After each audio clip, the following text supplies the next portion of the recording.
नमस्कार विद्यार्थी मित्रांनो, मी अक्षय जिपकाटे विदर्भ IAS अकॅडमीच्या ऑनलाईन प्लॅटफॉर्मवर आपलं मनपूर्वक स्वागत करतोय।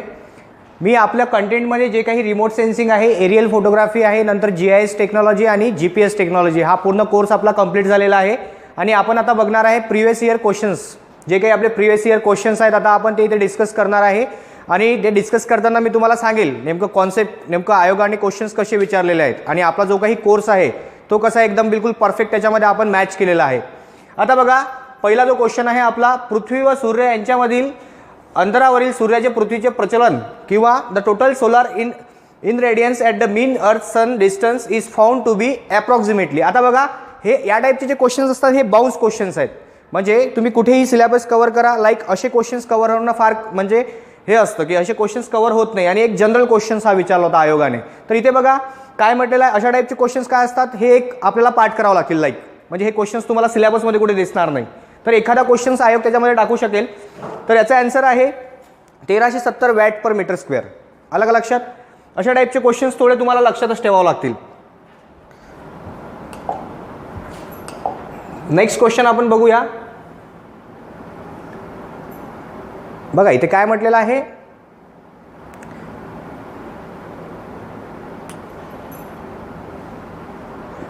what is the satellite based navigation? It provided accurate information regarding the place, velocity, time of an object on the globe is called as। बघा एकदम सोपा क्वेश्चन इथे विचारण्यात आला होता की कुठलं सॅटेलाइट बेस अशी नॅव्हिगेशन सिस्टम। आता नॅव्हिगेशन सिस्टम म्हटल्याबरोबर हा क्वेश्चन तुमचा संपला असेल। इथे बघा, नॅव्हिगेशन सिस्टम म्हटल्याबरोबर GPS तर नॅव्हिगेशन सिस्टम होऊ नाही शकत, GIS पण काय आहे ना, GS आहे हे तर नाहीच।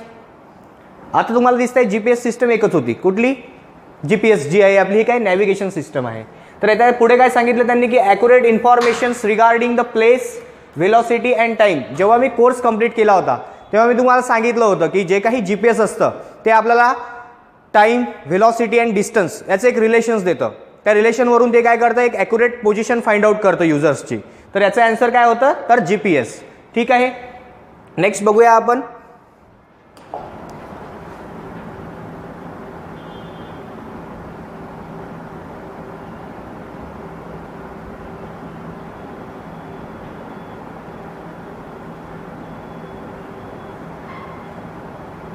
बघा हा क्वेश्चन विचारलेला आहे, 1 सेकंड। इथे काय म्हटलं होतं, व्हिजिबल लाईट हॅज वेव्स। बघा, visible light has a wave. जेव्हा मी तुम्हाला इलेक्ट्रोमॅग्नेटिक स्पेक्ट्रम शिकवला होता तेव्हा मी सांगितलं की अख्खा टॉपिक जरी तुम्ही स्किप केला तरी चालेल, बट इलेक्ट्रोमॅग्नेटिक संबंधीचे जे काही क्वेश्चन्स असतील ते तुम्ही नीट वाचा। मी तुम्हाला एक इलेक्ट्रोमॅग्नेटिक स्पेक्ट्रम काढून दाखवला होता, त्याच्यामध्ये तुम्हाला डिफरंट याच्या वेव्ह हे दाखवल्या होत्या, रेंज दाखवल्या होत्या की व्हिजिबल स्पेक्ट्रमची रेंज किती आहे नेमकी। तर मी काय सांगितलं होतं तिथे, व्हिजिबल स्पेक्ट्रमची रेंज किती आहे, तर 0.4 मायक्रोमीटर टू 0.7 मायक्रोमीटर। आला का लक्षात? ही रेंज मी तुम्हाला तिथे सांगितली होती व्हिजिबल स्पेक्ट्रमची। पण आयोगाने क्वेश्चन्स कसा विचारला की जे काही व्हिजिबल लाईट आहेत हे कशा टाईपचे लाईट्स आहेत। बघा ऑप्शनमध्ये दिले होते त्यांनी, shorter wavelength and high frequency, longer wavelength and low frequency, shorter wavelength and low frequency आणि नंतर म्हटलं होतं longer wavelength and high frequency. आता बघा, जेव्हा एखादा क्वेश्चन असा येतो, सपोज आपल्याला माहीत नाही बट सरांनी काहीतरी आपल्याला शिकवलेलं आहे, एक बेसिक आपल्याला माहीत असतं, तर सरांनी काय शिकवलं होतं की जे काही वेवलेंथ असते ही इन्व्हर्सली प्रपोर्शनल असते फ्रिक्वेन्सीला। ठीक आहे, एक रिलेशन अक्षय सरांनी मला शिकवताना सांगितलं होतं। सो यातले दोन ऑप्शन तर तसेच निग्लेक्ट होतात। बघा, longer wavelength with high frequency हे तर शक्यच नाही आहे ना, कारण की इन्व्हर्सली प्रोपोर्शनल आहे। हायर जर त्याने लॉंगर वेवलेंथ म्हटलं असतं तर डेफिनेटली इथं लोअर फ्रिक्वेन्सी यायला पाहिजे होतं। नंतर shorter wavelength and low frequency हा पण ऑप्शन तिथे कटला, म्हणजे दोन ऑप्शन तसेच निग्लेक्ट झाले। आलो तुम्ही 50-50%वर। आता बघा, जेव्हा मी तुम्हाला सांगितलं होतं की व्हिजिबल स्पेक्ट्रममधली जे काही रेज असतात ह्या shorter wavelength with high frequency असतात। आलं लक्षात? मी तुम्हाला शिकवताना कोर्समध्ये सांगितलं होतं, तुम्ही बघितलं नसेल तर कोर्स तुम्ही बघू शकता विदर्भ IASच्या ऑनलाईन प्लॅटफॉर्मवर, तो अवेलेबल आहे आणि खाली डिस्क्रिप्शन बॉक्समध्ये लिंक दिलेली आहे एक टेलिग्राम चॅनलची आणि आपल्या ॲपची। तर तिथे तुम्ही जाऊन हा कोर्स परचेस करू शकता। तर तिथे मी एक डिटेल याचा एक ॲनालिसिस घेतलेला आहे। बघा आता इथे क्वेश्चन्स तुम्हाला व्हिजिबल लाईटबद्दल विचारलेला आहे। सेम क्वेश्चन्स तुम्हाला कुठे विचारेल, मायक्रोवेव्ह कसा असतो, कशा टाईपची असते मायक्रोवेव्ह लेंथ, म्हणजे ज्या काही मायक्रोवेव्हज आहेत त्या कशा टाईपच्या वेव्हज असतात, त्यांची हायर फ्रिक्वेन्सी असते की लो वेवलेंथ असते, ह्या सगळं डिटेल डिस्क्रिप्शन तिथे घेतलेलं आहे। ठीक आहे, आता आपण पुढे बघूया पुढचा नेक्स्ट क्वेश्चन। इथे फक्त एवढं लक्षात ठेवा की व्हिजिबल स्पेक्ट्रमची रेंज किती असते आणि ते एक शॉर्टर वेवलेंथ विथ हायर फ्रिक्वेन्सीच्या रेज असतात. ठीक आहे. नेक्स्ट बघूया आपण नेक्स्ट क्वेश्चन. आता बघा, मी तुम्हाला GIS जेव्हा घेतला होता तेव्हा बऱ्याचशा सॉफ्टवेअरबद्दल मी तुम्हाला सांगितलं होतं की GIS मध्ये बरेचसे सॉफ्टवेअर्स असतात.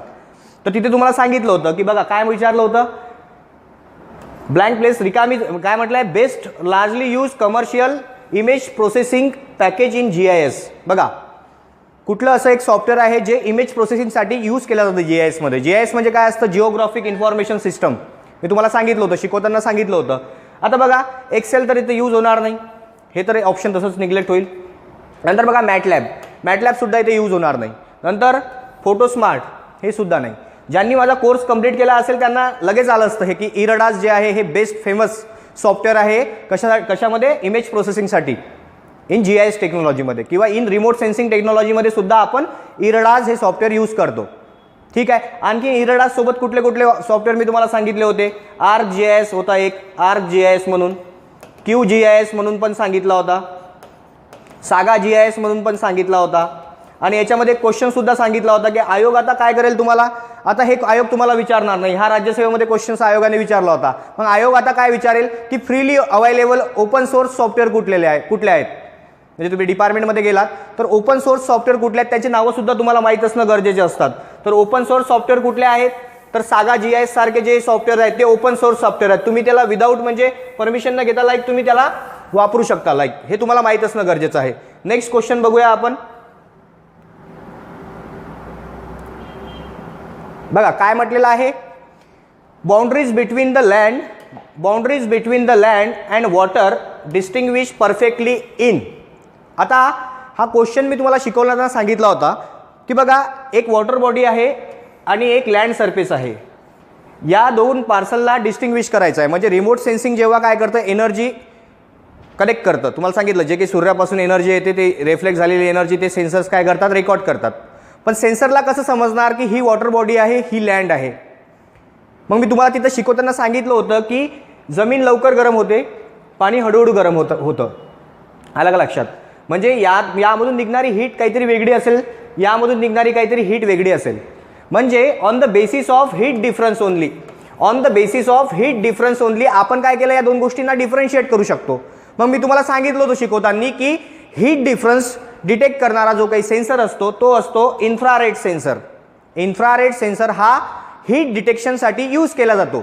म्हणजे तुम्हाला इथे जर कोर्स कंप्लीट केला असता तर लगेच हे आठवलं असतं की नाही, सरांनी सांगितलं होतं की दोन बॉडींना जर डिटेक्ट करायचं असेल लाईक हीट डिफरन्सच्या बेसवर तर तुम्ही तिथे इन्फ्रारेड सेन्सर तुम्हाला तिथे यूज करावा लागेल.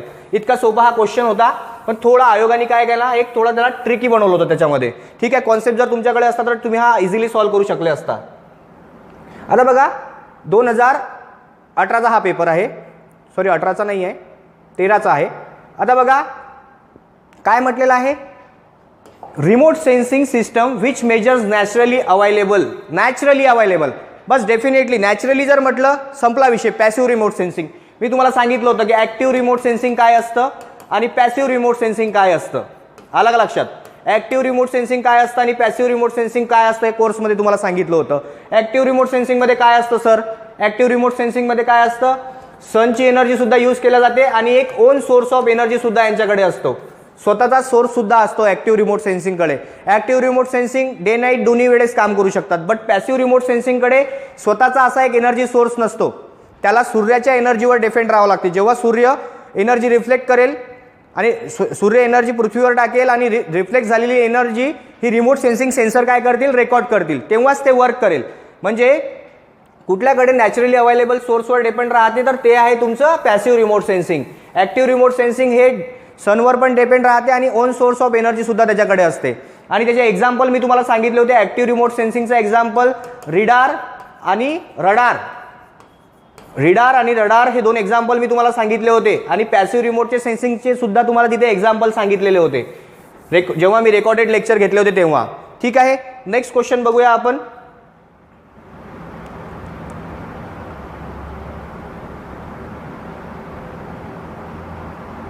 बघा काय म्हटलेलं आहे, फोटोग्राफ्स टेकन. बघा एरियल फोटोग्राफीवरून हा क्वेश्चन आला होता.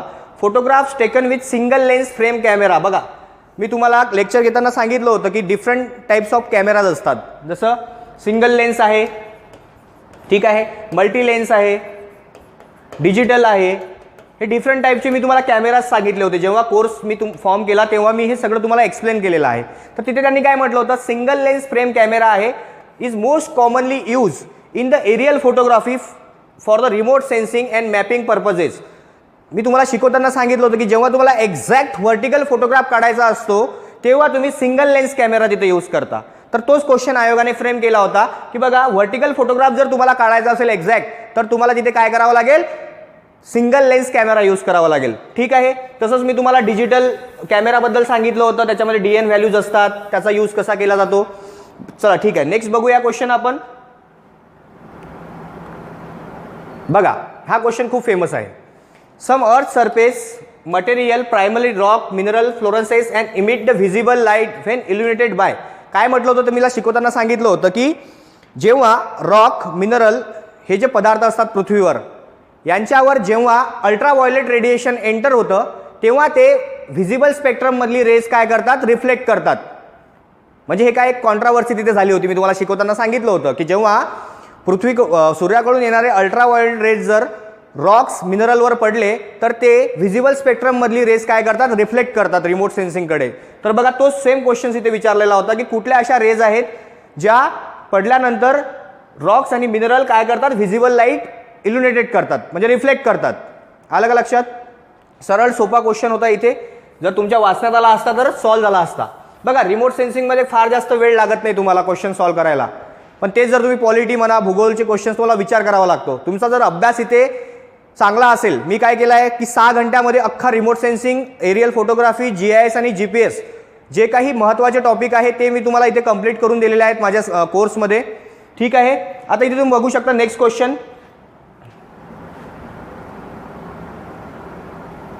आता बघा इथे एक क्वेश्चन यांनी विचारलेला होता. 2 स्टेटमेंट दिले होते आणि त्यावरून आपल्याला आन्सर द्यायचं होतं. त्यांनी काय म्हटलं होतं इथे, solar energy radiated from the surface of the sun is transmitted in the form of short wave radiation but the energy radiated from the earth surface is transmitted in the form of long wave radiation. चला ठीक आहे, मला काहीच माहीत नाही sir याच्याबद्दल, हे काय विचारलं नेमकं आयोगानं.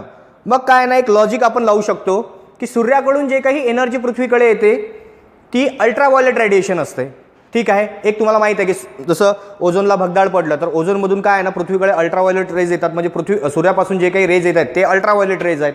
आणि अल्ट्राव्हायोलेट जे काही रेज आहेत, अल्ट्राव्हायोलेट वेव्ज, या पर्टिक्युलर रेंजमधले जे काही वेव्ज आहे ते कुठल्या प्रकारामध्ये मोडते, हे मी इलेक्ट्रोमॅग्नेटिक स्पेक्ट्रम शिकवताना तुम्हाला सांगितलं होतं की तो शॉर्टर वेव्ह विथ हायर फ्रिक्वेन्सीमध्ये मूव्ह होतो.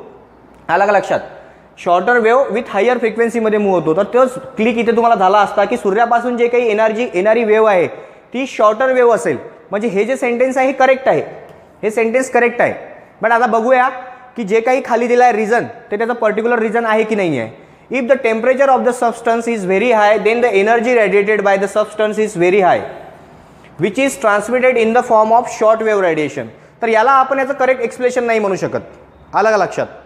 या खालच्या पॅरामीटरला आपण त्याचं करेक्ट एक्सप्लेनेशन नाही म्हणू शकत. म्हणजे मग काय झालं, x is correct, Y is not correct explanation of x. ठीक आहे. त्याच्या मागचं खरं रिझन ते नाही आहे. ठीक आहे. आता बघा असे त्यांनी लॉजिकल क्वेश्चन्स विचारलेले आहे की डायरेक्टली क्वेश्चन्स आयोगाने फ्रेम नाही केलेले आहे की बाबा काय करतात बरेचसे लोक, रिमोट सेन्सिंग आहे म्हणजे 1-2 घंट्यामध्ये काहीतरी शिकवायचं मुलांना सोडून द्यायचं. बघा फायनली हाच सब्जेक्ट तुम्हाला जिंकू शकते प्रिलिम्स काढण्यापासून. म्हणजे लाईक हे जे 4-5 मार्क्स आहेत हे म्हणजे 10 मार्क्स तुम्हाला काय करतील, बूस्ट करतील फायनल एक्झाममध्ये. ठीक आहे. पुढे चलूया आपण.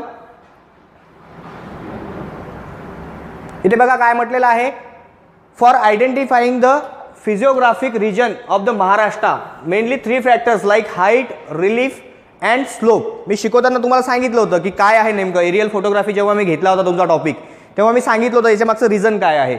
तर इथे काय याचा आन्सर, डायरेक्शन ऑफ स्लोप. म्हणजे तुम्हाला एखाद्या टोपोग्राफीबद्दल जर इन्फॉर्मेशन कलेक्ट करायची असेल तर या 3 पॅरामीटरची रिक्वायरमेंट इथं असेल. कुठल्या कुठल्या?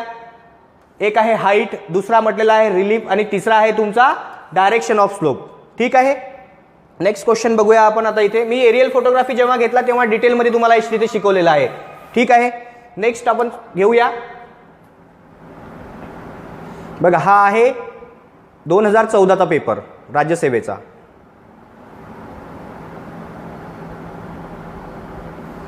बघा इथे तुम्हाला दिसेल आता, a major characteristic of imaging remote sensing instrument operated in visible and infrared band are describe in terms of spatial spectral and radiometric resolution in this. आता काय म्हटलेलं आहे, जेव्हा मी रिमोट सेन्सिंग तुम्हाला शिकवला असेल, जेव्हा शिकवला होता तेव्हा मी तुम्हाला सांगितलं होतं की काय असतं, 3 टाईपचे कॅरेक्टरिस्टिक असतात रिमोट सेन्सिंग सेन्सरच्या. स्पेशल रिझोल्युशन एक सांगितलं होतं, स्पेक्ट्रल रिझोल्युशन, स्पेक्ट्रल रिझोल्युशन काय आहे, आणि एक रेडिओमेट्रिक रिझोल्युशन तुम्हाला सांगितलं होतं. तुम्हाला जर लेक्चर पाहिलं असेल तर तुमच्या लक्षात येईल की 3 रिझोल्युशन मी तुम्हाला सांगितले होते. तुम्हाला मी सांगितलं होतं की स्पेशल रिझोल्युशन म्हणजे एरिया डिफरन्स, 2 ऑब्जेक्टला डिफरन्शिएट करण्याची कॅपॅसिटी काय रिमोट सेन्सिंग सेन्सरची, म्हणजे 2 ऑब्जेक्टला डिफरन्शिएट करण्याची जे काही कॅपॅसिटी असते त्याला स्पेशल रिझोल्युशन म्हणतात. रेडिओमेट्रिक रिझोल्युशन तुम्हाला सांगितलं होतं. स्पेक्ट्रल रिझोल्युशन सांगितलं होतं की डिफरंट इलेक्ट्रोमॅग्नेटिक जे काही बँड असतात त्यामधल्या बारक्या बँडमधला डिस्टिंग्विश करण्याचा जो काही कॅपॅसिटी असते एका रिमोट सेन्सिंग सेन्सरची, त्याला आपण स्पेक्ट्रल बँड म्हटलेलं होतं. सॉरी काय म्हटलं होतं, स्पेक्ट्रल रिझोल्युशन म्हटलेलं होतं. त्याच्याबद्दलच एक क्वेश्चन इथे विचारलेला होता. बघा, स्पेशल रिझोल्युशन रेफर एरिया, बस इथेच तुमचा पॉईंट संपला होता. मी तुम्हाला शिकवताना सांगितलं होतं मुलांना की बघा एकच सेंटेन्स इम्पॉर्टंट आहे की स्पेशल रिझोल्युशन हे काय असतं, सेन्सरचा एक गुणधर्म आहे की 2 पृथ्वीवरच्या ऑब्जेक्टला डिफरन्शिएट करण्याचा. तर इथे एरिया आला होता, तर इथे हा क्वेश्चन तुमचा सरळ तिथे की लेक्चर की स्पेशल म्हणजे 2 पॉईंटला डिफरन्शिएट करण्याचं एरियाला, तर बरोबर आहे. आता बघा, 1 pixel on the digital satellite imagery represent the instantaneous field view. मी तुम्हाला सांगितलं जी काही सॅटेलाइट इमेज असते सर, ती एक डिजिटल फॉर्मॅटमध्ये असते, अशा एक मॅट्रिक्स फॉर्मॅटमध्ये असते. आणि हे जे मॅट्रिक्स आहेत, हे जे एक तुम्हाला दिसत आहे याच्यामध्ये काहीतरी एक DN व्हॅल्यूज असते, आलं का लक्षात, आणि याला म्हणतात पिक्सेल. हा जो असतो याला पिक्सेल म्हणतात. तर तुमच्या लक्षात आलं असतं की नाही, बरोबर आहे सर, 1 पिक्सेल म्हणजे याच्यामध्ये डिजिटल सॅटेलाइट इमेज म्हटलं, 2-3 सेंटेन्स कनेक्ट केले असतातच, बरोबर आहे सर, हे सेंटेन्स सुद्धा बरोबर आहे. आता म्हटलेलं आहे की the term spectral resolution is refer to the width of the spectral band. मी तुम्हाला शिकवताना सांगितलं होतं, जर तुम्हाला काही समजलं जरी नसेल, पण स्पेक्ट्रल रिझोल्युशन जेव्हा म्हणते तेव्हा स्पेक्ट्रल बँड जर शब्द आला म्हणजे स्पेक्ट्रलशी रिलेटेड आहे. तुम्ही माझे व्हिडिओ लेक्चर बघा कोर्सवर, तुमच्या लक्षात येईल की सरांनी एकदम छान घेतलेला आहे. तर तिथून तुम्ही जर वाचला असता तर हा सुद्धा क्वेश्चन बरोबर होता, तुमचा पॉईंट बरोबर होता. आता बघा काय म्हटलेलं आहे की narrow bandwidth in the certain region of the electromagnetic spectrum does not allowed us to differentiate the various feature. हा तर तसाच रॉंग झाला होता, कारण काय म्हटलेलं आहे की जेवढं तुमचं रिझोल्युशन एकदम फाईन राहील, म्हणजे जे काही इलेक्ट्रोमॅग्नेटिक स्पेक्ट्रम आहे त्याच्यामधल्या एकदम डिफरंट कलरला सुद्धा तुमचा सेन्सर जर डिफरन्शिएट करत असेल तर काय आहे ना, तिथे काय म्हटलं आहे त्याने, डज नॉट अलाउ. तर असं नाही आहे, म्हणजे does not allow to differentiate between the various feature. जर त्याचं इलेक्ट्रोमॅग्नेटिक स्पेक्ट्रममधलं जर त्याचं नॅरो विड्थ असेल तर तो काय करेल, एकदम बारकाईत ऑब्जेक्टला डिफरन्शिएट करेल. तिथं नॉट शब्द पाहिजे नव्हता. नॉट जर इथं नसतं तर हा सुद्धा सेंटेन्स बरोबर झाला असता. म्हणजे नॅरो बँड जर असेल तुमची स्पेक्ट्रल रिझोल्युशनमध्ये तर तुम्ही बारकाई गोष्ट सुद्धा पृथ्वीवरची बघू शकता by using remote sensing technology, हे त्याला म्हणायचं होतं. तर मग काय झालं, ABC हे बरोबर आहेत आणि D तुमचा चुकलेला आहे. ठीक आहे, ठीक आहे. पुढचा नेक्स्ट क्वेश्चन आपण बघूया. बघा, छोटे पॉईंट्स असतात, आयोगाने एकदम सिंपल क्वेश्चन सुद्धा विचारलेले नाही आहेत, थोडं कॉन्सेप्ट बेस्ड क्वेश्चन्स विचारलेले आहेत. जर तुम्ही ते 1-1 घंट्याचे लेक्चर्स बघितले तर तुमचं पूर्ण इथे कव्हर होऊ शकते.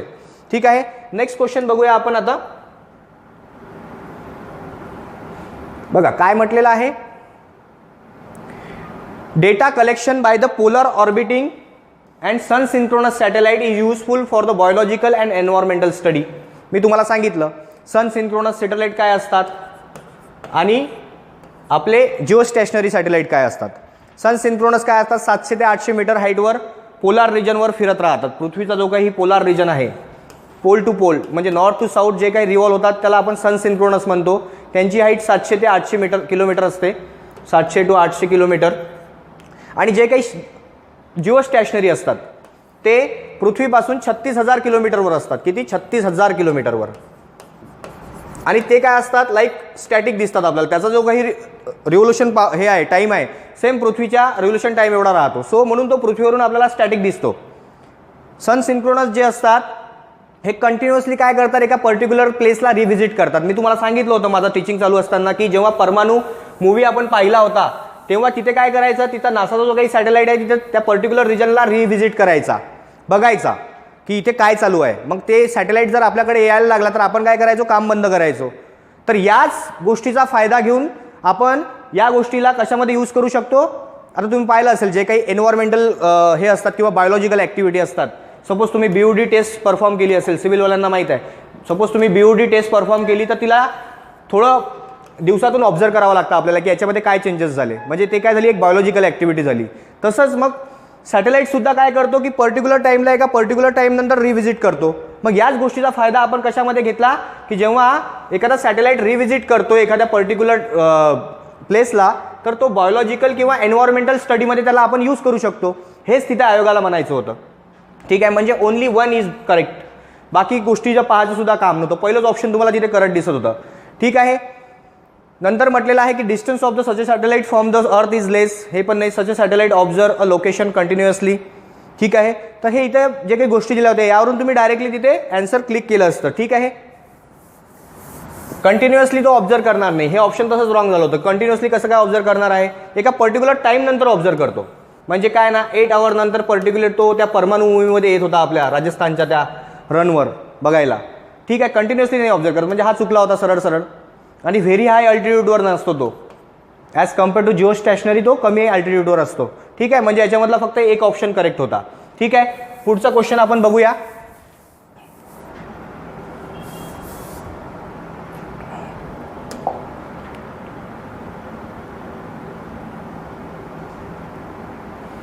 बघा आता रिमोट सेन्सिंगमधून बरेचसे क्वेश्चन्स विचारले आहेत. तुम्हाला मल्टीस्पेक्ट्रल स्कॅनिंग मी सांगितलं होतं की मल्टीस्पेक्ट्रल सेन्सर काय असतात, त्याच्या काय विशेषता असते. कोर्समध्ये शिकवताना मी तुम्हाला सांगितलं होतं. आता बघा काय विचारलं होतं, in remote sensing technology the scanning system use to collect the data over the variety of different wavelength is called as multispectral scanning. ठीक आहे. तर याचं जे काही सेंटर आहे ते कुठे हे विचारलं होतं. इथे जे काही मल्टीस्पेक्ट्रल स्कॅनिंग आपण करतो याचं headquarter in India, it is develop by the space application centre by the Ahmedabad. म्हणजे ही कोणी डेव्हलप केलं, जे काही मल्टीस्पेक्ट्रल सेन्सर आहेत किंवा स्कॅनिंग सिस्टम आहे तर ही डेव्हलप कोणी केली इन इंडिया. तर multispectral scanning is develop by the space application centre Ahmedabad. बघा इथे तुम्हाला माहीत असायला पाहिजे इस्रोची स्थापना कधी झाली, कारण की इन जनरल क्वेश्चन सुद्धा तुम्हाला इथे विचारण्यात येतील की 1976मध्ये 79मध्ये इस्रोची स्थापना झाली. त्याचे सध्याचे कोण चेअर आहेत ते सोमनाथ आहेत, हे तुम्हाला माहीत असायला पाहिजे. नंतर मग रिजनल रिमोट सेन्सिंग कुठे आहे महाराष्ट्रामध्ये, रिजनल रिमोट सेन्सिंग कुठे आहे तर नागपूरमध्ये आहे. महाराष्ट्र रिमोट सेन्सिंग कुठे आहे ते सुद्धा, महाराष्ट्र रिमोट सेन्सिंग कुठे आहे तर ते सुद्धा नागपूरमध्ये आहे.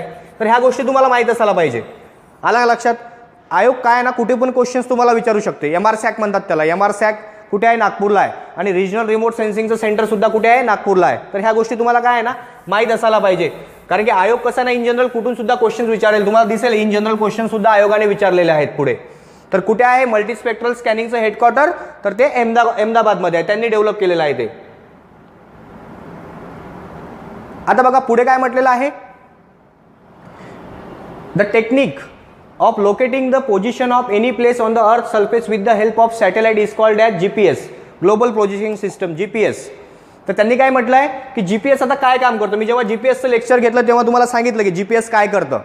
बघा काय म्हटलं आहे पहिल्या ऑप्शनमध्ये, the position of the place is fix with reference to the latitude, longitude आणि अल्टिट्यूड. बघा शिकवताना मी तुम्हाला सांगितलं होतं की जेव्हा आपण 3D एखाद्या ऑब्जेक्टचा व्ह्यू काढतो तेव्हा आपल्याला 3D व्ह्यू नाही, आपल्याला जेव्हा लॅटिट्यूड, लॉन्जिट्यूड आणि अल्टिट्यूडबद्दल इन्फॉर्मेशन पाहिजे एखाद्या पर्टिक्युलर ऑब्जेक्टची तर आपल्याला 4 सॅटेलाइटची रिक्वायरमेंट असते. मी तुम्हाला शिकवताना सांगितलं होतं की 4 सॅटेलाइटची रिक्वायरमेंट असते. जेव्हा फक्त तुम्हाला लॅटिट्यूड आणि लॉन्जिट्यूडची रिक्वायरमेंट असते तेव्हा फक्त तुम्हाला 3 सॅटेलाइट रिक्वायर्ड असतात. मी तुम्हाला सांगितलं होतं की जेव्हा स्टेशनरी ऑब्जेक्ट असते तेव्हा तुम्हाला 3 सॅटेलाइटची रिक्वायरमेंट असते त्याची पोझिशन फाइंड आउट करण्यासाठी. जेव्हा एखादा मूव्हिंग ऑब्जेक्ट असतो तेव्हा तुम्हाला 4 सॅटेलाइटची रिक्वायरमेंट असते त्याची पोझिशन फाइंड आउट करण्यासाठी. बघा इतक्या डिटेलमध्ये आहे. आयोग काही पण विचारू शकते. आणि इन जनरल जर आयोगाने विचारलं की किती minimum number of satellite required असतात एखाद्या व्यक्तीची पोझिशन फाइंड आउट करण्यासाठी तर त्याचा आन्सर राहील तुमचं 4. ना तिथे त्याने स्टॅटिक म्हटलं ना तिथे त्याने तुम्हाला डायनामिक म्हटलेलं आहे अशा पोझिशनमध्ये. तर हा ऑब्जेक्ट हे जे ऑप्शन होतं ते करेक्ट होतं. The distance measure are possible only at the daytime in the good weather condition. बघा जेव्हा मी डेफिनेशन घेतली होती GPSची तेव्हाच मी सांगितलं होतं की ही अशी टेक्नॉलॉजी आहे जी ऑल वेदर कंडिशनमध्ये वर्क करते. ज्याने हे डेफिनेशन फक्त पाहिली असते तर त्यांच्या लगेच लक्षात आलं असतं की हे सेंटेन्स मात्र चुकीचं आहे. आलं का लक्षात? मग बघा ऑप्शनमधून बघा, बी वाला हा तर कटला, हा पण कटला, आता राहिले 2, त्याच्यामधला ए बरोबर आहे. चला ठीक आहे, नंतर चेक करूया आपण. इट इज पॉसिबल टू म्हणजे differentiate exact earthquake prone area. बरोबर आहे. जीपीएस काय करू शकतं, अर्थक्वेक झोनला काय करू शकतं, डिफरन्शिएट करू शकतं, सांगू शकतं की इथे हायली अर्थक्वेक झोन आहे, इथे हायली अर्थक्वेक झोन नाही आहे, ह्या गोष्टी तिथे सांगू शकतो. तर हे पण सेंटेन्स काय आहे ना, बरोबर आहे. नंतर the position of the ship on the sea can be located with the help of differential, that is DGPS. मी तुम्हाला सांगितलं की डीजीपीएस टेक्नॉलॉजी काय आहे, शिकवताना सांगितलं होतं की डीजीपीएस टेक्नॉलॉजी काय आहे, जी काही जीपीएसमध्ये यूज केलं जातं आहे. तर हे सुद्धा सेंटेन्स बरोबर होतं. बघा तुम्ही जर हे कंटेंट्स ऐकले असतील तर तुम्हाला हे क्वेश्चन सोपी जातील, नाहीतर असं वाटेल की हे काय नवीनच सर सांगतायत. ठीक आहे, तर आता आपण बघूया पुढे.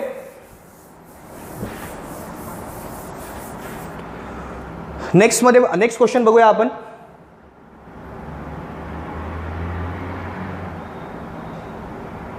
दोन 2015चा पेपर बघूया. आता बघा इथे काय विचारलं होतं, एकदम सोपा क्वेश्चन विचारला होता. The means by which GPS signals are use to determine the ground position is called as satellite ranging. शिकवताना मी तुम्हाला सांगितलं होतं की जेव्हा जीपीएस एखाद्या गोष्टीची पोझिशन फाइंड आउट करतो त्याला आपण सॅटेलाइट रेंजिंग म्हणतो. बघा जीपीएस हा सिलेबसमध्ये आयोगाने दिला नव्हता, तर तुम्ही बघू शकता किती क्वेश्चन्स आयोगाने याच्यावरून विचारलेले आहेत. मग बऱ्याचशा लोकांनी काय केलं, जीपीएसला स्किप केलं, त्यांच्याकडे वेळ नसतो. रिमोट सेन्सिंगला 2 घंट्यामध्ये कंप्लीट करायचं, 3 घंट्यामध्ये कंप्लीट करायचं. बघा अशानं होणार नाही. तुम्ही जर एकदा कोर्स बघितला तर तुमचे 4 ते 5 क्वेश्चन्स इझिली कव्हर होतील याच्यामधून. रिमोट सेन्सिंगमधून तुम्ही बघाल की नाही सर आलेत क्वेश्चन. जर सपोज 5 क्वेश्चन आले तर 4 क्वेश्चन ॲज इट इज आपल्या पीपीडीमधून येतील आणि एक क्वेश्चन जो आहे तो करंट रिलेटेड येईल. इथे जो काही नवीन असेल, तुम्ही करंटचं जर बुक वाचलं तर तो सुद्धा तुमचा कव्हर होईल. ठीक आहे, तर त्याला काय म्हणतात आपण, सॅटेलाइट रेंजिंग असं म्हणतो. जेव्हा एखादा सॅटेलाइट काय करतो, एखाद्या ऑब्जेक्टची काय करतो, पोझिशन फाइंड आउट करतो, त्याला सॅटेलाइट रेंजिंग असं म्हणतात. ठीक आहे, नेक्स्ट क्वेश्चन बघूया आपण.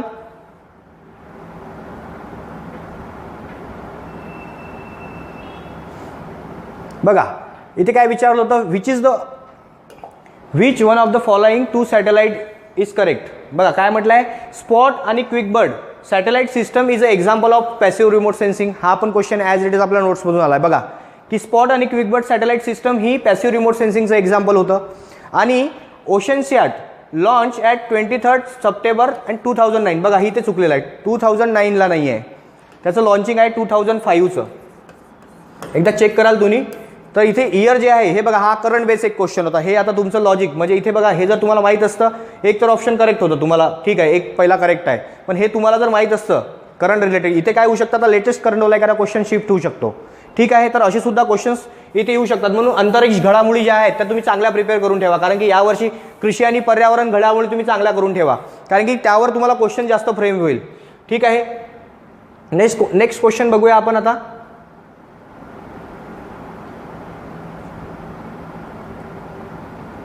बघा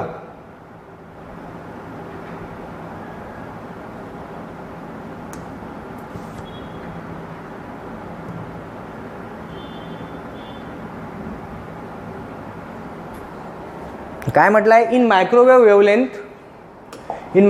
wavelength radar system wavelength greater than 3 micrometre more commonly use for the sensing the characteristic of cloud cover.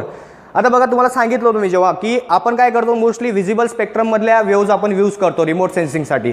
पण आता जेव्हा जसे टेक्नॉलॉजी येत आहेत, जशी आपली रिक्वायरमेंट वाढत आहे, तसं आपण काय करतो की ग्लोबल वॉर्मिंगबद्दल आता अभ्यास करायला लागलो. मग आपण काय करतो, इन्फ्रारेड सेन्सर यूज करायला लागलो. आता आपल्याला क्लाउड कव्हर किंवा सँड याच्याबद्दल सुद्धा अभ्यास करायचा असतो. तर मग आपण काय करू लागलो की मायक्रोवेव्ह रेंजमधली सुद्धा आपण आता वेवलेंथ यूज करायला लागलो रिमोट सेन्सिंगमध्ये. तर त्याची रेंज काय असतं मी तुम्हाला सांगितलं होतं शिकवताना, 3 मायक्रोमीटर, ग्रेटर दॅन 3 मायक्रोमीटर. तर पहिला सेंटेन्स काय करेक्ट आहे. इथे काय म्हटलं आहे, Cartosat satellite is use to pre warning the advancements of the cyclonic eastern coastal in 2013. बघा हे 2013मध्ये नाही तर 2005मध्ये केलेला होता, 2005मध्ये. म्हणजे बघा इयरवर सगळे सारे क्वेश्चन्स इथं फिरवलेले आहेत. जर तुम्हाला प्रिव्हियस इयर जे काही लॉन्चिंग झालेले आहेत त्याचा सुद्धा मी व्हिडिओ बनवणार आहे आपल्या कोर्समध्ये, की प्रिव्हियस इयर जे काही लॉन्चिंग आपले झाले आहेत, की आर्यभट्टा कधी लॉन्च झाला, रोहिणी कधी लॉन्च झाला, कार्टोसॅट काय, ओशनसॅट काय आहेत, कशासाठी यूज केला, तर ह्या सगळ्या गोष्टी मी तुम्हाला तिथे घेणार आहे. तर पहिला सेंटेन्स बरोबर होता, सेकंड सेंटेन्स फक्त इयरमुळे फक्त चुकीचा झाला त्या. ठीक आहे, नेक्स्ट क्वेश्चन बघूया आपण.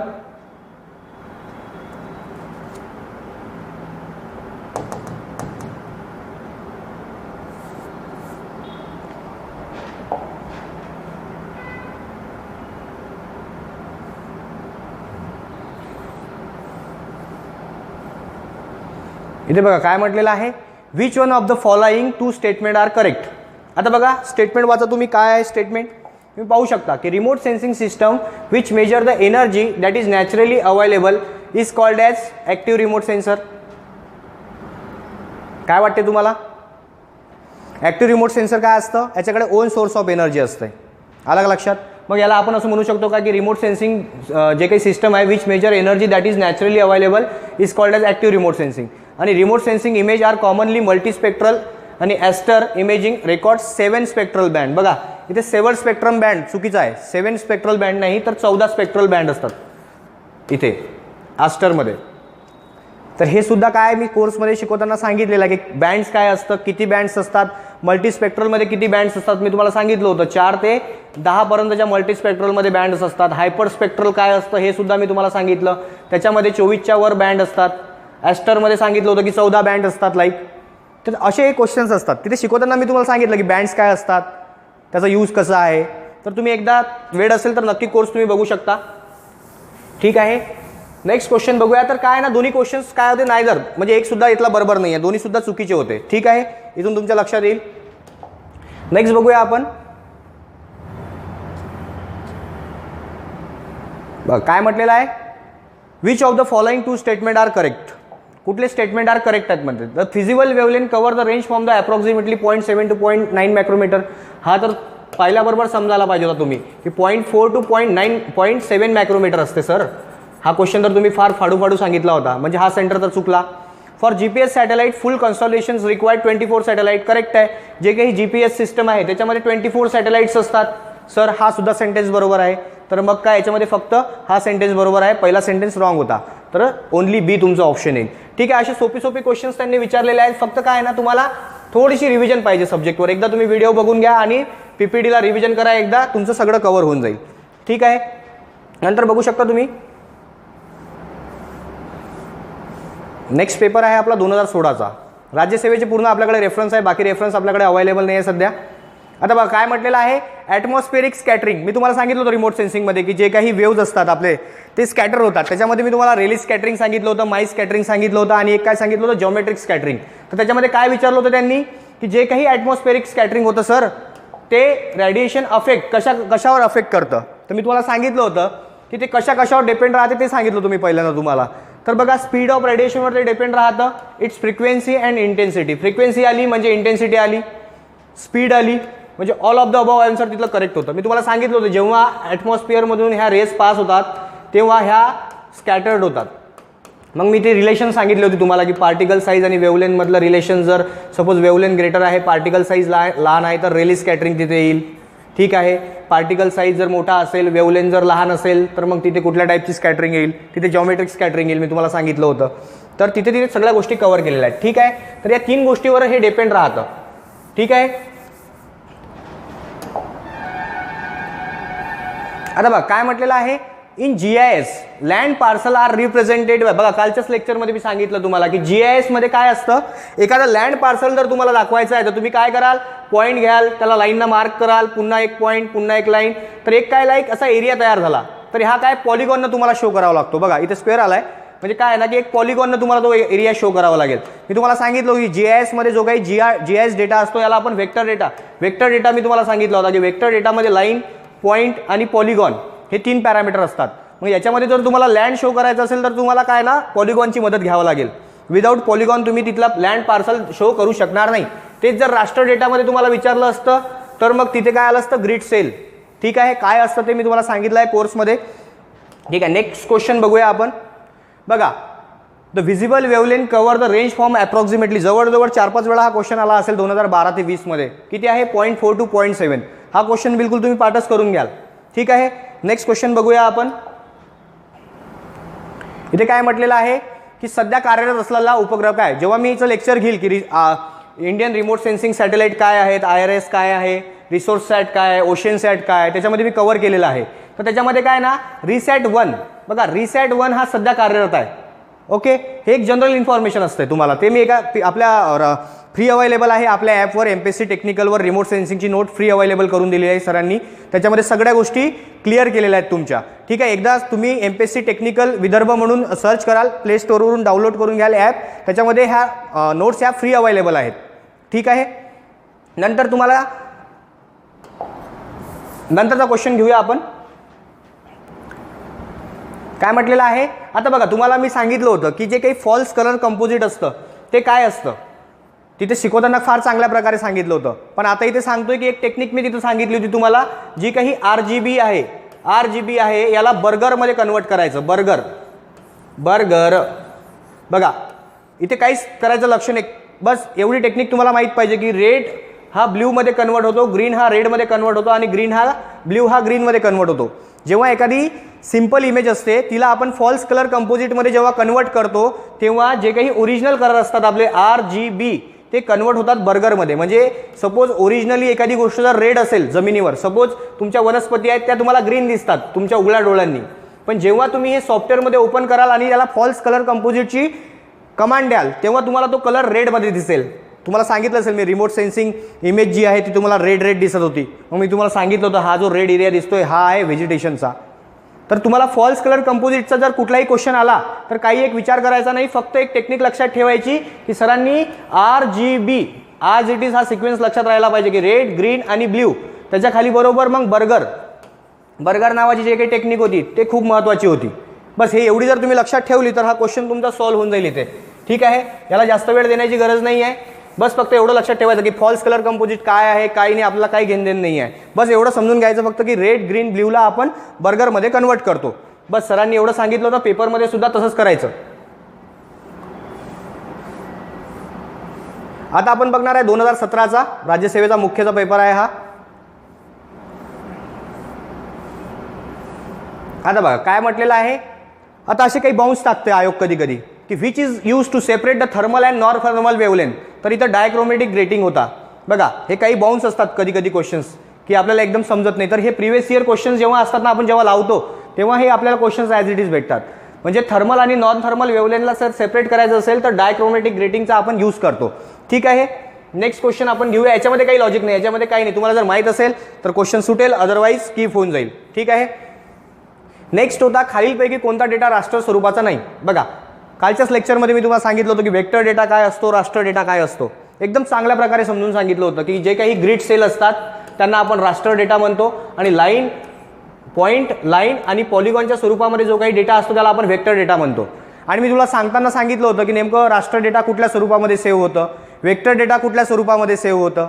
तर तुम्हाला सांगताना सांगितलं होतं की इथे काय विचारलं आहे त्यांनी की कुठला हा राष्ट्र डेटा स्वरूपामध्ये सेव्ह होत नाही. मी तुम्हाला सांगितलं की जेव्हा आपण फाईल सेंड करतो किंवा तुम्ही एखादी PDF कन्वर्ट करता तेव्हा काय होतं, असं .pdf म्हणून लिहून येतं. आलं का लक्षात. तसंच जेव्हा तुम्ही व्हेक्टर डेटा ॲनालिसिस करता याच्यामध्ये तुमच्या पर्टिक्युलर सॉफ्टवेअरमध्ये, तेव्हा तो डेटा जेव्हा तुम्ही सेव्ह करता तेव्हा .शेप फाईल असं लिहून येतं. कशासाठी, वेक्टर फाईलसाठी, वेक्टर डेटा जर असेल तर. पण इथं काय विचारलेलं आहे की कुठल्या राष्ट्र डेटा स्वरूपाचा नाही. तर बघा जो काही शेप फाईल आहे हा राष्ट्र स्वरूपाचा नाही. बाकी .gif, .bmp, .tif हे काय आहे, राष्ट्र स्वरूपाचे आहेत. आलं का लक्षात. हे बाकीचे राष्ट्र स्वरूपाचे आहेत आणि हाच फक्त एक वेक्टर स्वरूपाचा होता. ठीक आहे, तुमच्या लक्षात आलं. नेक्स्ट आपण बघूया. आता नेक्स्ट क्वेश्चन बघूया. सेम क्वेश्चन आलेला आहे बघा की which is the visible wavelength region of the electromagnetic spectrum. 0.4 to 0.7 micrometre sir. याच्यामध्ये तर काहीच नव्हतं, सिम्पली आपण एवढं सांगू शकतो 0.4 to 0.7 मायक्रोमीटर सर तो असेल. ठीक आहे, नेक्स्ट बघूया आपण. आता पुढचा जो क्वेश्चन आहे आपला बघा, कोणत्या तारखेला कॉर्टोसॅट 2E जो काही लेक्चर मी घेतलेला आहे की त्याच्यामध्ये सगळ्या गोष्टी कन्वर्ट केलेल्या आहेत की कॉर्टोसॅट काय आहे, केव्हा लॉन्च झाला. ठीक आहे, तर याच्यामध्ये दिलं होतं की 23 जून 2017. आता बघा हा करंट बेस्ड क्वेश्चन आहे, करंट बेस्ड क्वेश्चन आहे. सो ज्या काही अंतरिक्ष घडामोडी आहेत त्या सुद्धा आपण इथे कव्हर करूया. ठीक आहे, त्याच्यामध्ये तुमच्या ह्या गोष्टी सगळ्या कव्हर होऊन जातील सिलेबसमध्ये.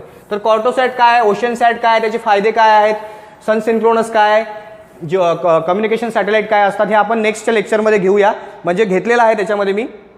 आता बघा नेक्स्ट क्वेश्चन बघूया आपण.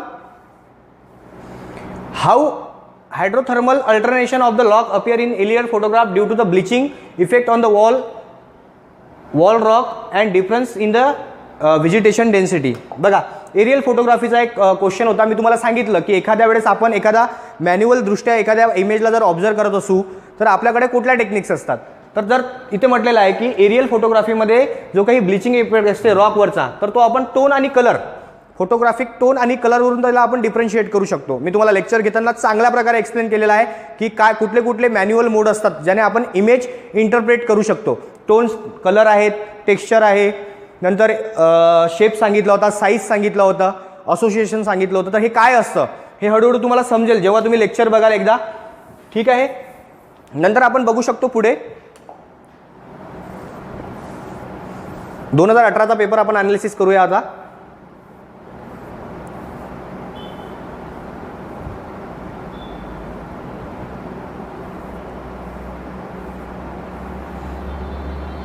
बघा शिकवताना मी तुम्हाला सांगितलं होतं की कुठल्या कुठल्या टाईपचे स्कॅटरिंग असतात, कुठल्या कुठल्या टाईपचे स्कॅटरिंग असतात.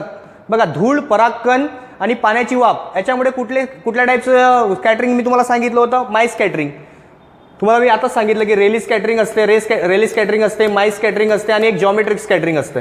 याच्यामध्ये मी तुम्हाला 2 रिलेशन सांगितले होते, पार्टिकल साईज आणि वेवलेंथ मधला, आणि याचे एक्झाम्पल दिले होते की रेली स्कॅटरिंग हे अप्पर ॲटमॉस्फिअरमध्ये प्रिडॉमिनंट असतं. मग याचे एक्झाम्पल सांगितले होते नायट्रोजन मॉलिक्यूल, ऑक्सिजन मॉलिक्यूल. नंतर माय स्कॅटरिंगमध्ये सांगितलं होतं की पार्टिकल साईज आणि वेवलेंथ सारखी असते सर. मग याच्यामध्ये परागकण, वॉटर व्हेपर, डस्ट आणि पोलेन हे याचं एक्झाम्पल होतं. एकदम सोपा क्वेश्चन होता. जर तुम्ही हे पाहिलं असतं तर लगेच तुमच्या लक्षात आलं असतं. ठीक आहे. मी तिथे छानपैकी एक्सप्लेन केलेलं आहे की रेली स्कॅटरिंग काय असतं, माय स्कॅटरिंग काय असतं ते. ठीक आहे. पुढे चलूया आपण. आता बघा काय म्हटलेलं आहे की which segments of the following is a functional segment of the GPS. जीपीएसचे कुठले कुठले सेगमेंट्स आहेत. एकदम सोपा क्वेश्चन होता. जीपीएसमध्ये सॅटेलाइट लागतील, रिसिव्हर लागेल, एक कंट्रोल स्टेशन लागेल. मग तेच म्हटलं होतं की स्पेस सेगमेंट म्हणजे सॅटेलाइट, कंट्रोल सेगमेंट तुम्हाला लागेल आणि एक होता युजर सेगमेंट जो काही तुमचा मोबाईल फोन आहे. म्हणजे हे सेगमेंट्स इथं रिक्वायर्ड होते, त्या म्हणजे ऑल ऑफ द अबाव तुमचं इथं आन्सर राहिलं असतं. ठीक आहे जीपीएसमध्ये. नेक्स्ट चलूया आपण.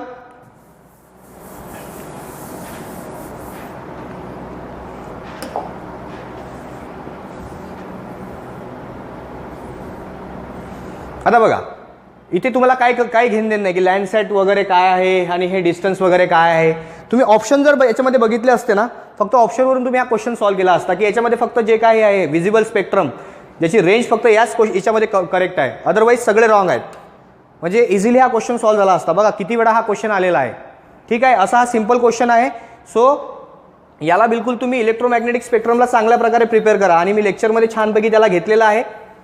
आता बघा GIS मध्ये कोणत्या उपप्रणालीचा समावेश नाही आहे. GIS consist which of the following subsystem. काय काय असतं GIS मध्ये मी तुम्हाला सांगितलं होतं की हार्डवेअर असतात, सॉफ्टवेअर असतात, नंतर पीपल असतात, डेटा रिक्वायर्ड असतो, प्रोसिजर रिक्वायर्ड असते. ह्या सगळ्या गोष्टी सांगितल्या होत्या मी तुम्हाला. तर बघा काय म्हटलेलं आहे की इनपुट सिस्टम तिथं असायला पाहिजे ॲनालिसिससाठी, कम्प्युटर हार्डवेअर तिथं असायला पाहिजे, बरोबर आहे, आणि output system can generate the hard copy. मी तुम्हाला सांगितलं होतं की जे काही तुम्ही GIS ॲनालिसिस केलं आहे त्याची तुम्ही एक प्रिंटसुद्धा काढू शकता, म्हणजे हार्ड कॉपीसुद्धा जनरेट करू शकता. म्हणजे ऑल ऑफ द अबाव जे काही आन्सर होते ते तुमचे करेक्ट होते इथे. ठीक आहे. GIS मध्ये मी चांगला एक्सप्लेन केला आहे, एकदम बेस्ट GIS तुम्हाला दिलेला आहे याच्यामध्ये कोर्समध्ये. ठीक आहे. नेक्स्ट क्वेश्चन आहे. आता बघा हे जेव्हा मी घेतलेलं आहे त्याच्यामध्ये की नेमका कॉर्टोसॅट कधी लॉन्च झाला, IMS कधी लॉन्च झाला, IRS कधी लॉन्च झाला, RS2 कधी लॉन्च झाला, तर हे मी त्या सिस्टमॅटिक त्याच्यामध्ये घेतलं आहे. सपोज ते सुद्धा तुम्हाला माहीत नसतं तर एक लॉजिक तिथे चाललं असतं की 1 नंतर 2 होईल. बघा Indian remote sensing satellite IRS म्हणजे 1 नंतरच 2 लॉन्च होईल ना. मग याच्यातले 2 ऑप्शन तर तसेच निग्लेक्ट होतात. बघा इथे IRS 1C 2C. ठीक आहे. हे ऑप्शन गेलं, हे पण ऑप्शन गेलं. मग 2 पैकी एक असेल सर. तर जेव्हा मी तिथे कोर्स घेतलेला तिथे बरोबर सांगितलं की कॉर्टोसॅट कधी लॉन्च झालेला आहे. ठीक आहे. तर याचा ऑप्शन होतं किती, पहिलंवाला. ठीक आहे. पहिले कॉर्टोसॅट 2B, नंतर IMS1, IRS 1C आणि IRS 2P हे सॅटेलाइट तिथे लॉन्च झाले होते. ठीक आहे. नेक्स्ट क्वेश्चन घेऊया आपण. ठीक आहे. रिमेनिंग जे काय आहे आपण हा नेक्स्ट लेक्चरमध्ये बघूया. ठीक आहे. भेटूया नंतर आपण.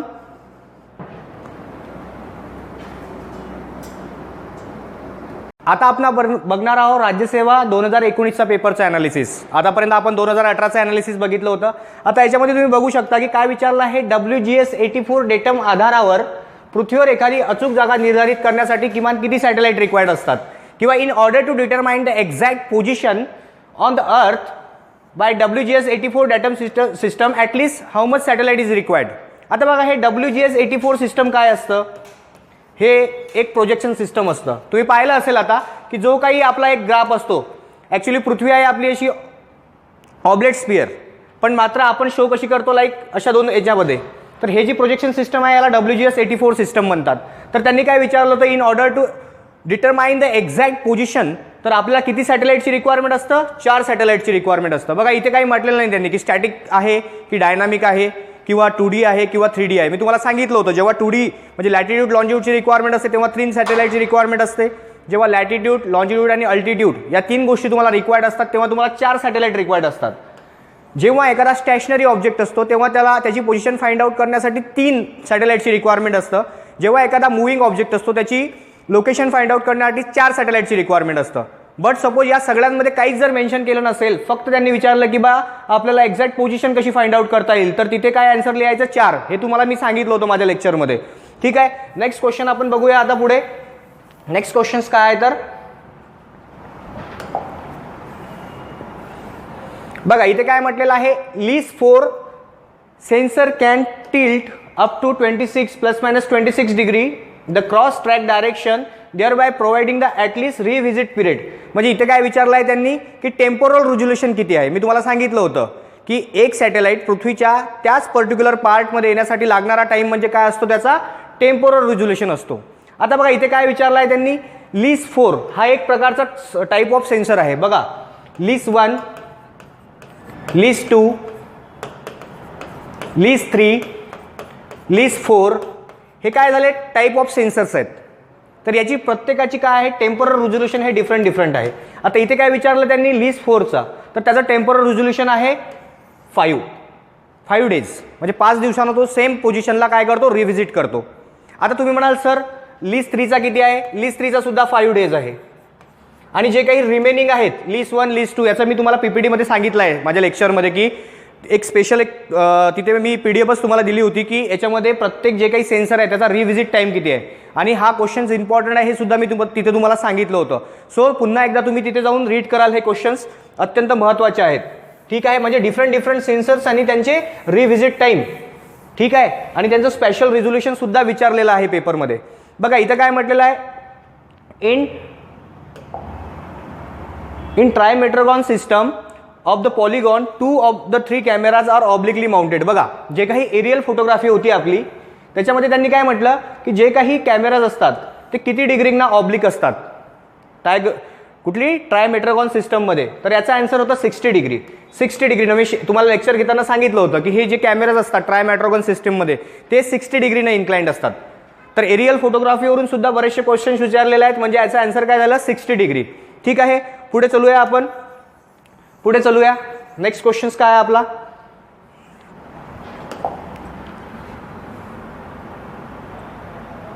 बघा काय म्हटलंय, फॉल्स कलर कंपोजिट वरून पुन्हा एकदा क्वेश्चन आलेला आहे.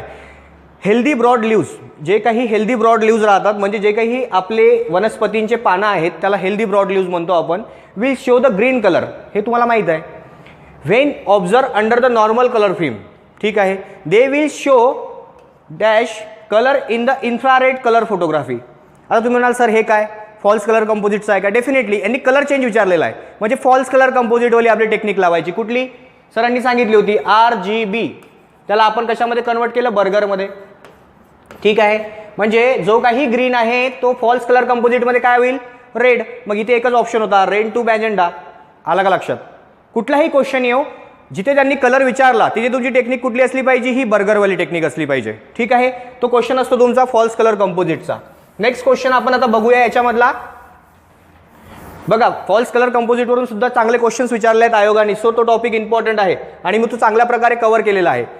आता बघा काय म्हटलेलं आहे, which of the following wavelength of the electromagnetic spectrum is consider most useful for the remote sensing specially for the aerial photography.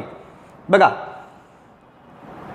कुठली रेंज रिमोट सेन्सिंगची ही एरियल फोटोग्राफीसाठी सांगितली होती. मी तुम्हाला सांगितलं होतं शिकवताना की 0.4 to 0.7 मायक्रोमीटरची रेंज दिली होती तिथे. आलं का लक्षात. ॲक्च्युली त्याची रेंज असतं 0.3 मायक्रोमीटर टू 0.9 मायक्रोमीटर एरियल फोटोग्राफीसाठी मी तुम्हाला सांगितली होती लेक्चरमध्ये. पण याच्यामध्ये कुठलीच रेंज बसत नाही. नियर बाय जी काय आहे ती फक्त हीच रेंज आहे. म्हणून ॲप्रॉक्सिमेट आन्सर त्याचं काय झालं, हे झालं. एकदम एक्झॅक्ट नाही म्हणू शकत तुम्ही, एक्झॅक्ट रेंज ही आहे त्याची एरियल फोटोग्राफीची 0.3 मायक्रोमीटर टू 0.9 मायक्रोमीटर. आलं लक्षात.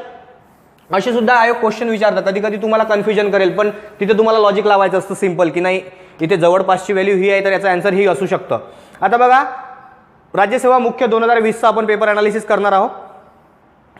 याच्यामध्ये बघा काय म्हटलेलं आहे, खालीलपैकी कोणता पर्याय वेक्टर डेटा प्रकारचा प्रतिनिधित्व करतो किंवा which of the following option represent the vector data type. आता मी तुम्हाला सांगितलं होतं जेव्हा मी हा लेक्चर घेतला होता, डिजिटल एलिव्हेशन मॉडेल झाला किंवा टीन मॉडेल झाला, तेव्हा मी सांगितलं होतं की जे काही डिजिटल एलिव्हेशन मॉडेल राहतं किंवा डिजिटल टेरेन मॉडेल राहतं हा ग्रीड बेस्ड डेटा असतो. ग्रीड बेस म्हणजे हा काय झाला हो सर, रास्टर बेस मॉडेल होता. हा रास्टर बेस मॉडेल आपल्या नोट्समध्ये डायरेक्टच लिहिलेला आहे की हा रास्टर बेस आहे. पण जो काही टीन मॉडेल होता, टीन ट्रँग्युलेटेड इन रेग्युलर नेटवर्क, मी तुम्हाला जे सांगितलं होतं, तर टीन काय सांगितलं होतं मी तुम्हाला की हा वेक्टर बेस्ड डेटा असतो सर. ठीक आहे, ह्या दोन गोष्टी मी तुम्हाला तिथे सांगितल्या होत्या. आता ऑप्शनमध्ये बघा की ज्या काही स्कॅन इमेज असतात, मी तुम्हाला सांगितलं होतं ज्या काही स्कॅन इमेज असतात त्या काय करतात, रास्टर फॉर्मॅटमध्ये असतात त्या, म्हणजे असं त्याच्यामध्ये बॉक्स असतात. मी तुम्हाला एक झेरॉक्सचं एक्झाम्पल दिलं होतं जेव्हा आपण हा टॉपिक घेत होतो, तेव्हा मी झेरॉक्सचं एक्झाम्पल दिलं होतं की झेरॉक्स काय करतो, बॉक्सला स्कॅन करतो. म्हणजे हा सुद्धा डेटा कुठल्या टाईपचा झाला, रास्टर टाईपचा झाला. म्हणजे स्कॅन इमेज ह्या वेक्टर टाईपच्या डेटामध्ये येणार नाही. नंतर डिजिटल सॅटेलाइट इमेज, तुम्हाला सांगितलं मी डिजिटल इमेज म्हटल्याबरोबरच तुमच्या लक्षात यायला पाहिजे तो काही रास्टर डेटा असेल, म्हणजे हे सुद्धा नसेल. आणि डिजिटल एलिव्हेशन मॉडेल सुद्धा काय रास्टर टाईपचं मॉडेल आहे. सो ग्राउंड सर्वे डेटा हे काय झालं, तुमचं वेक्टर डेटा मॉडेल झालं. आलं लक्षात. तुम्हाला लेक्चरमध्ये मी एकदम चांगल्या प्रकारे समजून सांगितलेलं आहे, तुम्ही यूट्यूबला सुद्धा बघू शकता आणि इथे विदर्भ MPSC टेक्निकल जे काही ॲप आहे त्यावर हे लेक्चर अपलोड केलेले आहेत. नंतरचा क्वेश्चन तुम्ही बघू शकता की काय म्हटलेलं आहे, in satellite imaginary most plant species can recognize almost entirely by their morphological characteristic. आता हा काय ना जनरल डायरेक्ट क्वेश्चन विचारलेला होता की कुठली अशी स्केलची व्हॅल्यू आहे ज्याच्यामध्ये तुम्ही इन जनरल मॉर्फोलॉजिकल कॅरेक्टरिस्टिक बघू शकता. तर ती की स्केल काय होती तुमची 1/600. मी तुम्हाला सांगितलं स्केल म्हणजे काय असतं, लेक्चरमध्ये समजून सांगितलं होतं तुम्हाला स्केल म्हणजे काय असतं सर. काय असतं, photo distance divided bye ground distance. आलं लक्षात. Photo distance divided bye ground distance म्हणजे काय स्केल असतं. आणि मॉर्फोलॉजिकल कॅरेक्टरिस्टिक जर तुम्हाला फॉर्म करायची असेल एखाद्या गोष्टीची तर काय त्याची 1/600 आपल्याला काय लागेल, स्केल रिक्वायर्ड असेल. आलं लक्षात. हे साधे साधे क्वेश्चन्स असतात पण डायरेक्टली क्वेश्चन्स MPSC मध्ये विचारले जातात. आता बघा नेक्स्ट क्वेश्चन आहे आपला. हे बघा शिकवताना मी तुम्हाला हा क्वेश्चन सांगितला होता की earth atmosphere absorb dash wavelength and hence can not use for the remote sensing. तुम्हाला मी सांगितलं होतं शिकवताना, जेव्हा इलेक्ट्रोमॅग्नेटिक स्पेक्ट्रम सांगितला होता तेव्हा मी तुम्हाला सांगितलं होतं तुमच्याकडे वेळ नसेल तर फक्त इलेक्ट्रोमॅग्नेटिक स्पेक्ट्रम तरी तुम्ही प्रिपेअर करा. आणि तेव्हा मी सांगितलं होतं तुम्हाला की अशी कुठली रेंज आहे वेवलेंथची जी रिमोट सेन्सिंगसाठी यूज होत नाही.